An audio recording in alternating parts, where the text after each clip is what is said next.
ಹಾಡು ಮುಟ್ಟದ ಸೊಪ್ಪಿಲ್ಲ, ನಿನ್ನ ಮೆಚ್ಚದವರ್ಯಾರಿಲ್ಲ.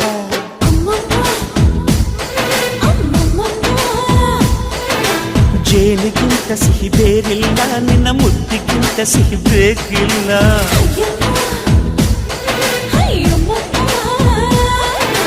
ಕಣ್ಣು ಕುಕ್ಕುವ ಬೆಚ್ಚಿ ಬೀಳುವ ಅಂದವಾದ ಹೆಣ್ಣು, ರುಚಿ ರುಚಿಯ ಬಾಯಿ ಚಪ್ಪರಿಸ ಸಿಹಿಯಾದ ಹೆಣ್ಣು. ಅಯ್ಯೋ ತಿಂದು ಬೇಗಿದರು ಆಸೆ ತೀರದ ಪಂಚಾಮೃತ ಇವಳು. ಅಮ್ಮಮ್ಮಮ್ಮಮ್ಮೋ ವಯ್ಯಾರಮ್ಮಮ್ಮಮ್ಮೋ ಅಮ್ಮಮ್ಮಮ್ಮಮ್ಮೋ ನೀ ಸಿಂಗಾರಮ್ಮಮ್ಮೋ.